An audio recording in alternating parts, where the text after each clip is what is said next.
Right. So we are live on Facebook.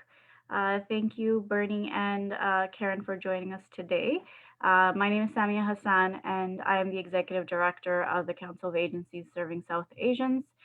Before we get started on our part 11 of our anti hate series, I'd like just to acknowledge that the work of the Council of Agencies Serving South Asians takes place on traditional Indigenous territories of the Huron-Wendat, the Haudenosaunee, and the territory of the Mississaugas of the Credit.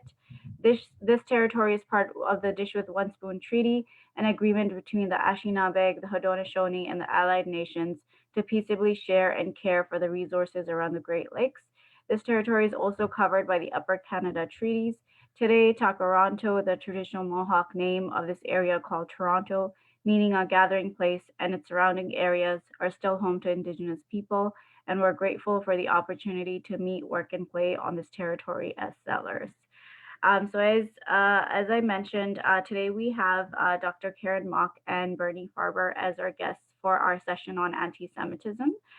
Today's session, we will take a little bit of a deeper dive into looking at how anti-Semitism manifests in Canadian society and what steps we need to take as community organizations and as leaders and as advocates to address hate against Jewish communities in Canada. So before we start our conversation, I'd like just to do a brief bio of our guests. And I know both of our guests today have extensive experience and knowledge in their areas of expertise. I'll have to shorten the bios a little bit just for the sake of saving time, but we will post the full bios of both guests in our comment section on our Facebook Live. So Dr. Karen Mock is an acclaimed human rights advocate and consultant, psychologist, and educator. She is the former executive director of the Canadian Race Relations Foundation and of the Lead for Human Rights of the B'nai Birth Canada. Considered a pioneer in her field, she is published widely and has written courses and manuals for intercultural and anti-racism training and taking action against hate.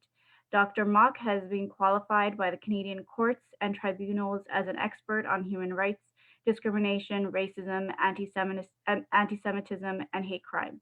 She chaired the Hate Crimes Community Working Group for the Attorney General and Minister of Community Safety and Corrections, and was the Senior Policy Advisor on Equity and Diversity to the Minister of Education for the development and delivery of Ontario's Equity and Inclusive Education Strategy.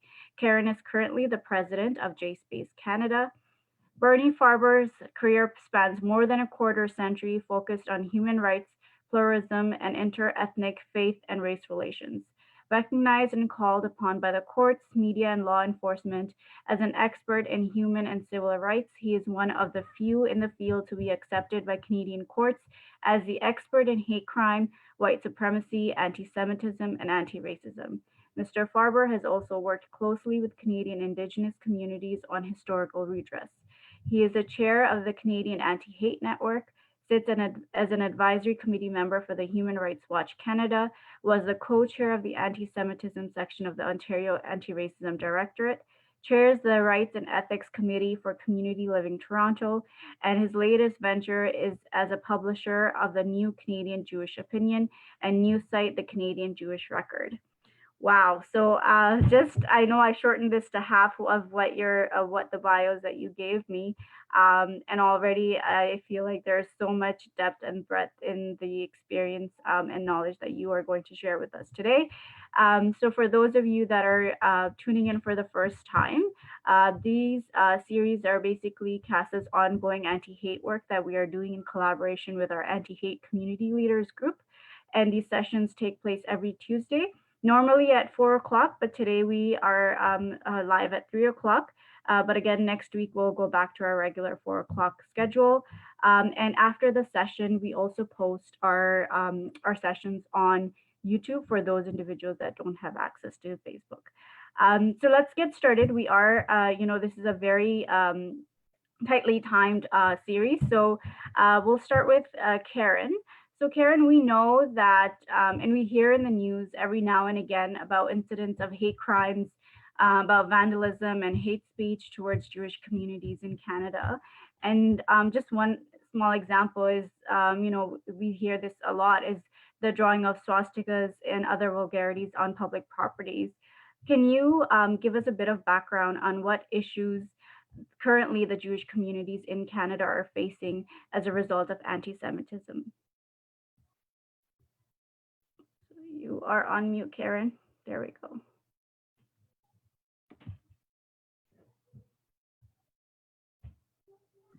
There we go. Thank you so much.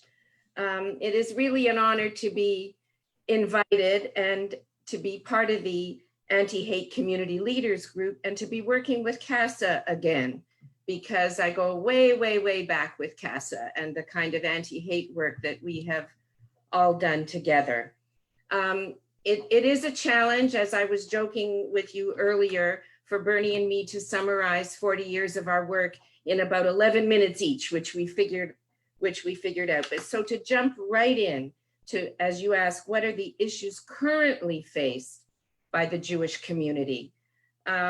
It's not a competition, but the reality is, as the headlines show us, that again, and I think it's now again for the third or fourth year in a row, Jews are still the most targeted group for actual hate crimes, as reported by the police and as reported by Statistics Canada. So we know that reporting, of all groups needs to be encouraged and enhanced, that a lot of people don't report, but given that that is a problem in general, the community itself, dare I say that currently one of the greatest issues, and it will come as a surprise to some, is fear. As recently as today, Avram Rosenzweig, who is so well known in our community for his lifetime of work on social justice and humanitarian service for all groups, wrote as follows. He asked in a post just today, is anyone else frightened by the upswing in anti-Semitism? Does it worry you? Does it scare you? Does it bring back bad memories and or images from the Holocaust? He said, I am, and here's where I'm going to actually quote, especially seeing the frothing anger in the eyes of obviously hateful folk. Do you ever ask what's up with these folk? Why do they hate us so much?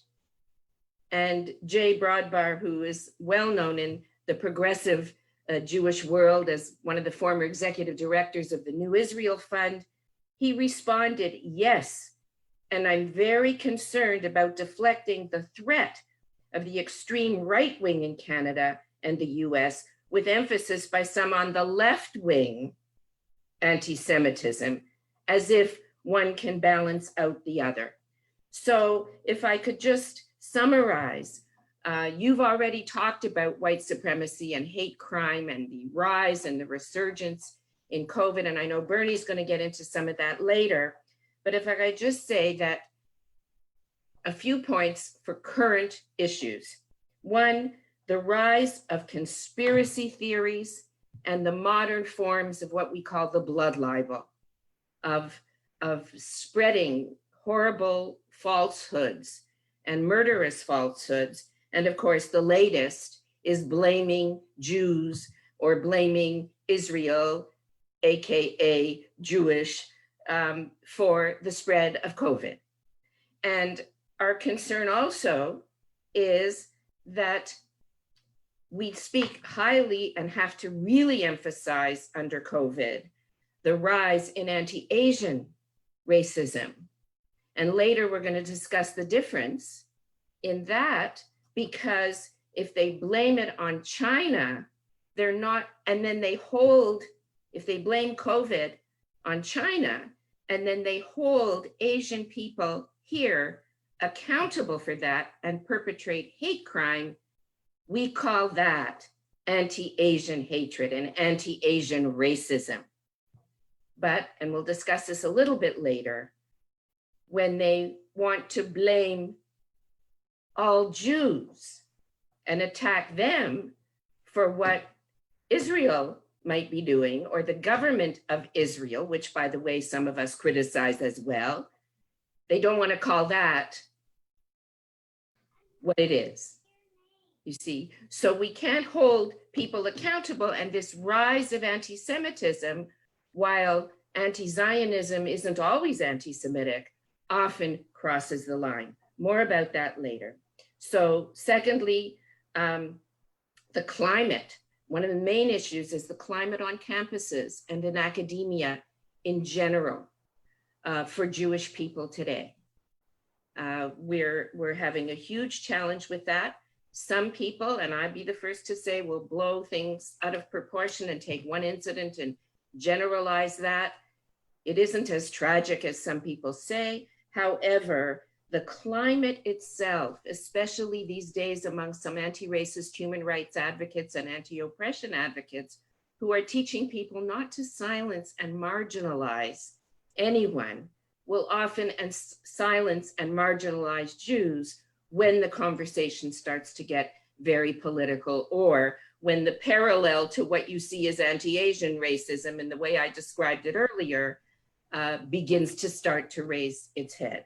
So we have to examine that and the abuse of some power under the guise of saying that we will always stand with the oppressed, and not counting anti-Semitism as anti-Jewish oppression or something that should be dealt with in equity, anti-racist, anti-oppression circles. So I am thrilled, as you know, that of course CASA doesn't do this, that we realize that we must deal with all forms of hatred as they manifest here.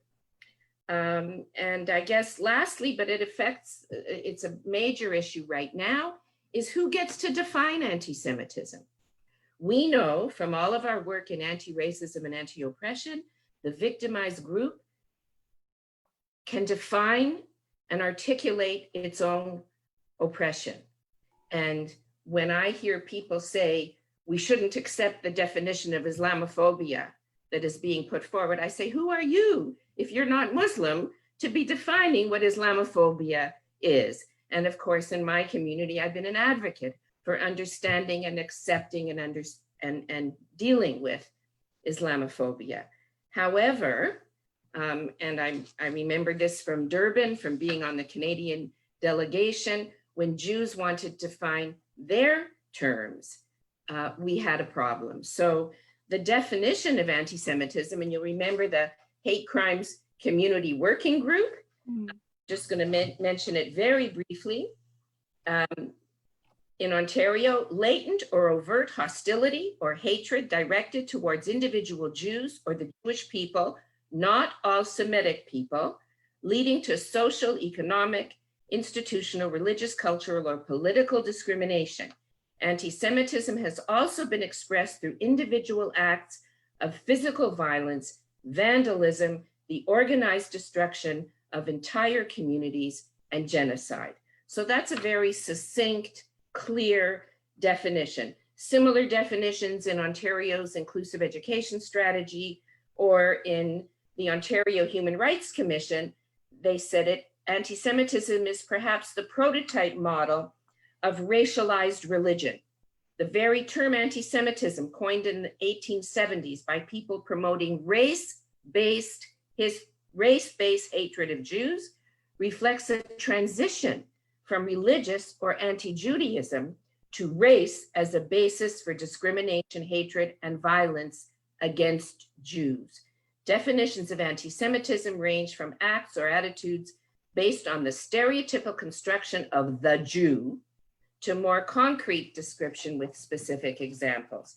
And last but not least, in terms of who gets to define it, there's now this huge thrust in some communities and worldwide to accept the IRA definition of anti-Semitism. JSpaceCanada, which raises the progressive Jewish voice in Canada, by progressive we mean human rights, social justice, anti-racism, and so on, and countering anti-Zionism as well. We have come out supporting the use of the IRA definition as a tool, which is the only thing it was ever meant to be. There are examples that are given. I mean, the actual definition itself, as a succinct definition of the kind that I've read you, is a little bit weak. But it's not meant to be a sacrosanct definition that, let's say, unions could use or others could use. And the examples say these things may be anti-Semitism.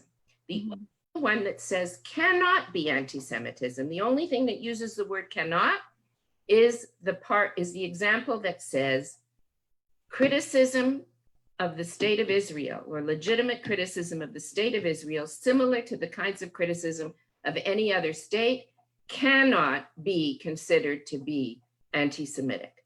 More about that later, but we shouldn't have a double standard in anti-racism, anti-hate, anti-oppression work when it comes to the Jews, in terms of the empathy and the understanding, not only the impact Mhm. of racism and hate, Yeah. but also So the we'll, Karen, sorry to interrupt you. I think so that gives us a really good picture of some of the current issues that are faced by Jewish communities. Thank you for listing some of those.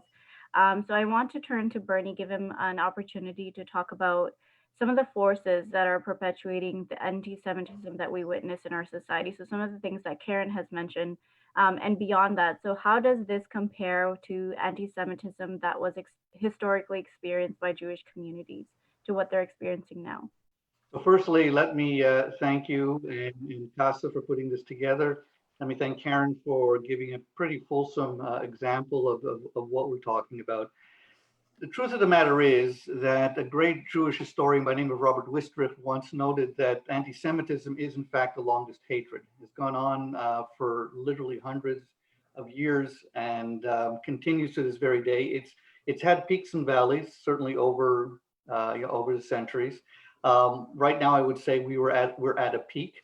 As compared to where we were back in the late 70s, right through to the early part of the 21st century, where there were distinct groups that were perpetuating and engaging in anti-Semitism, mostly white supremacist groups and neo-Nazi groups. Many people here who are listening may recall the Heritage Front, which was in fact a neo-Nazi group that kind of snuck up on us because that group began to understand that they had to sort of change their language and they had to change their attitudes in the sense of trying to win over new people.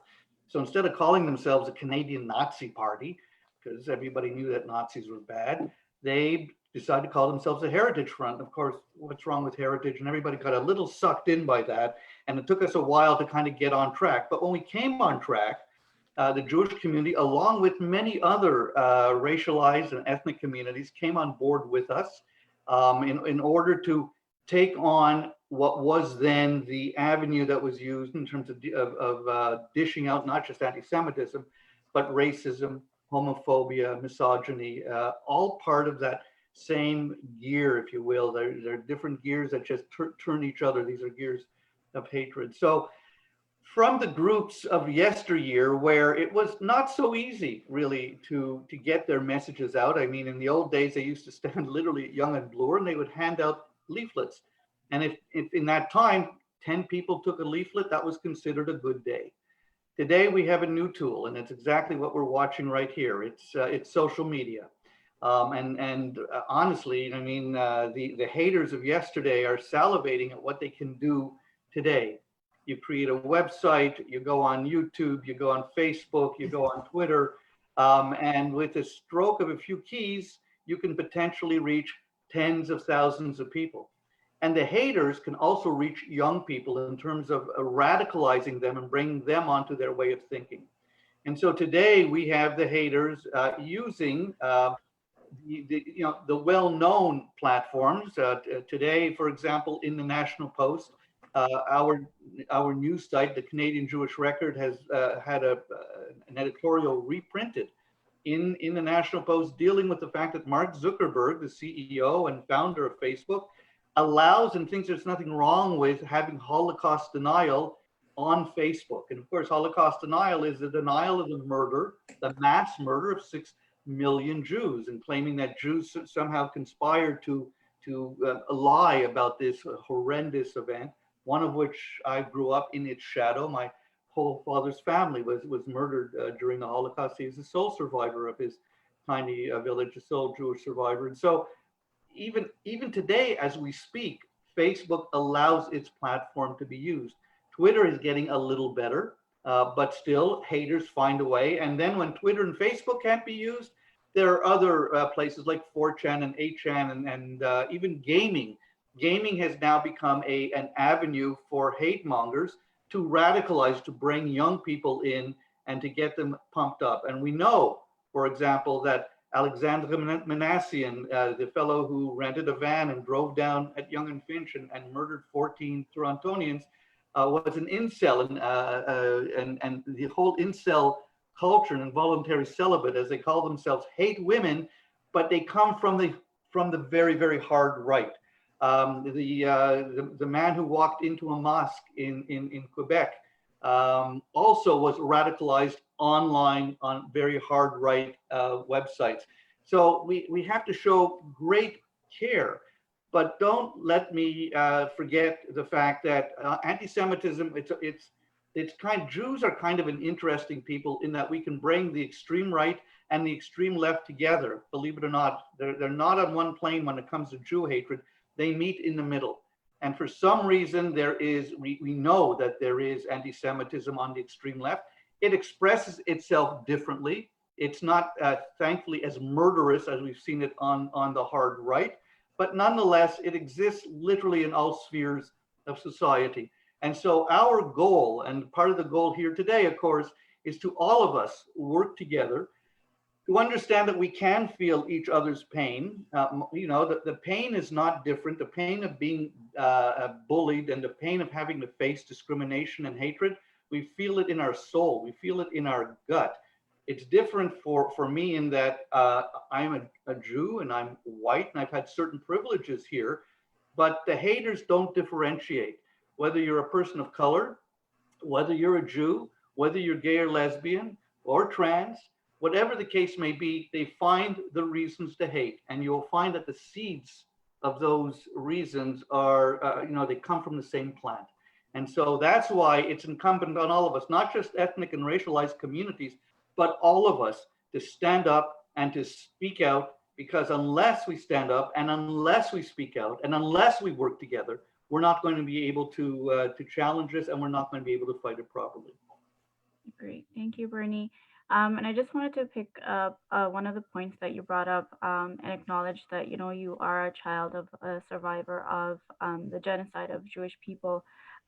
So in terms of the intergenerational trauma experienced by Jewish individuals, what impact does that have on them now and on how they experience anti-Semitism now? I have to tell you, anti-Semitism is something that we learn as a very young child. In terms of what it is. It's almost as though it is passed down, the sense, the fear, the concerns. I mean, how can it not be? When you've seen your entire family literally wiped out in front of your eyes, simply for the faith that they choose to practice. As much as my parents tried to hold that back and give, the sense of Canadianism, that fear is always there. And I think it's the same for racialized people as well. I tell people, and this is true, when I went to school as a young child in Ottawa, there was a small Jewish community. I was one of 3 or 4 Jews in my entire school. And a day did not go by that I didn't get assaulted by anti-Semitism in some form or another. So yes, is it something that comes through the generations? Yes, it does, because it's never gone away. And it's something that we have to learn to deal and to cope with. Although my children are brought up here in Toronto, they too have to understand that while there might be a hiatus today, we may be in a valley. That valley doesn't stay flat, sadly, for very long, and it will go up. And we have to give our children, our grandchildren, our great grandchildren, the necessary armor to protect themselves against hate. Great, thank you. And just before I turn over to Karen, can I see what your shirt says? You sure can. I actually wore this quite special for today. Yeah. It is a shirt that expresses exactly what we should all be doing today, and that's coexisting. And I got this shirt years ago, and it's, for me, a very special message that on days like today, I try to speak out about. That's amazing. Thank you, Bernie. So we have a few minutes left, Karen, and I wanted to pass over the last question to you. So just in terms of next steps, so what are steps that we can take to overcome anti-Semitism while also addressing Zionism? and how can communities work together to better interfaith relationships? And I'm looking at my watch to try to keep time. One other issue from the first question that relates to this last question that I didn't get to was one of the concerns that I have that's facing the Jewish community today is divisiveness within our community. And I think that other communities experience that too. And so when we say, you know, what steps can we take while we're addressing Zionism or anti-Zionism and anti-Semitism within our own communities, there's work to do, where there's safe places to have some very difficult conversations. I know it's the same in the Muslim community, that there are some groups that are on the margins of the community because of their thinking one way or another. And within the Jewish community, we have the same divisiveness, where we also have to create a certain amount of solidarity within a community. What's the common ground, at least, but also between communities. And I know that there are many in our community who do not understand white privilege that exists in a white-dominated society that Jews who are white have. So we have to also look at Jews of color. We also have to have a serious examination of how do we use that white privilege when we can pass or we can move ahead. It may not be something we've earned, but at the same time, we have to help other communities, or at least have the courageous conversations where they see the privilege they have of not being Jews. In other words, there's people of color and there's white people. Well, there's Jewish people and there's non-Jewish people. And we have to look at all of the ramifications within that. White supremacists, hate mongers do not consider Jews to be white. They call them the mud people, along with people of color, or the gutter religion, the mud religion. It's written right in their white supremacist Bibles. So that's a question of solidarity that we would have with many other communities. One of the ways that we can work together, and I've got that little manual in the back on purpose, it's called Taking Action Against Hate, but the subtitle is Protection, Prevention, and Partnerships. So the protection is the protection of the law. Are our hate crimes laws strong enough? We have them. Are they implemented effectively? Do all the communities really understand what those laws are about and how to use them effectively? It isn't only about the victim impact, although that's hugely important to define a hate crime. It's also about intent and hate motivation. What is the motivation? This is where, by the way, we make some strides. You asked about how do we also look at Zionism. What is the motivation of someone in saying they're an anti-Zionist? Do they understand the meaning of it? Do they define Zionism the way most of us do, which is simply, very simply, the self-determination movement of the Jewish people? So I support the self-determination of Palestinians and the self-determination in international law of all people.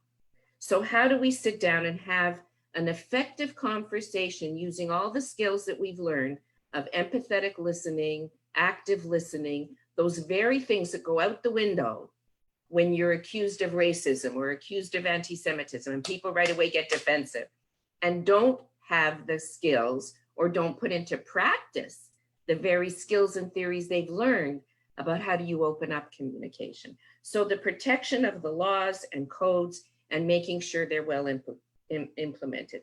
Prevention, education with and between and among all groups, education at every level of the system, from earliest childhood on. And by the way, this applies to any group.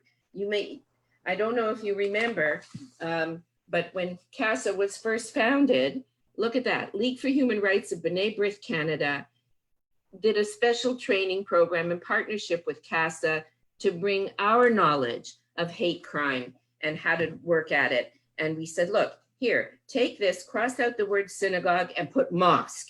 And here are the guidelines on what has to be done. So that's another way. How do we educate of what to do? And how do we do that together? How do we bring the knowledge and the learning within and between groups?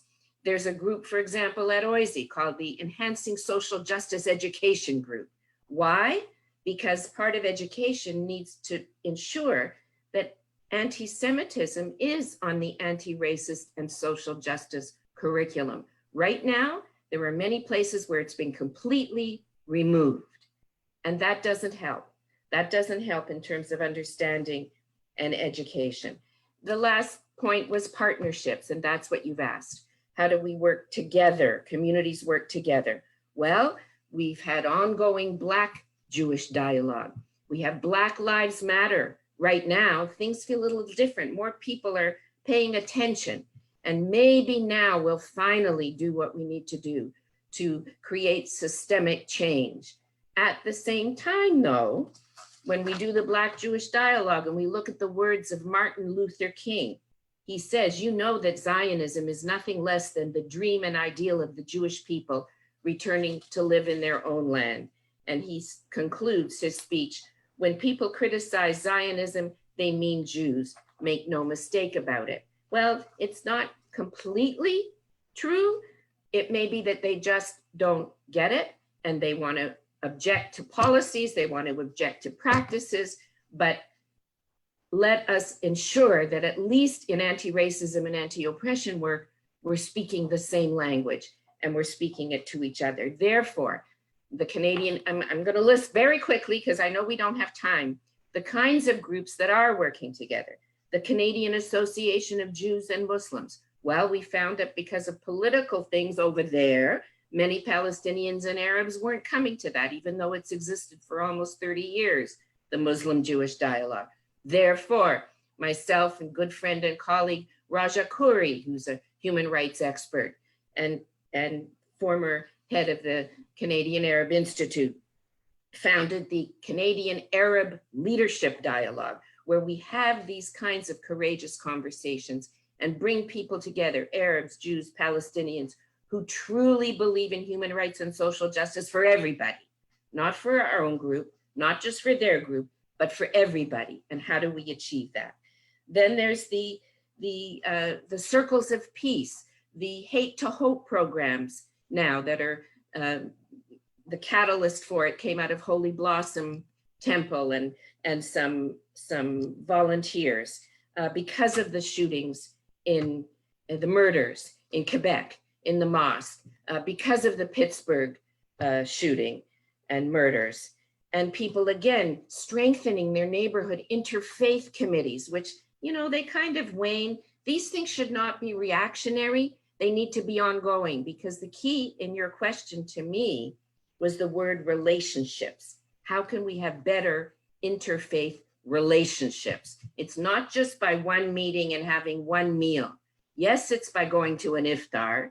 Yes, it's by going to a Shabbat dinner or a Seder, but it's also the ongoing relationships where people truly become friends and colleagues and allies, not just allies paying lip service, but allies and activists struggle. So much, Karen. So I invite anybody to contact us if you want to know more about all of these groups.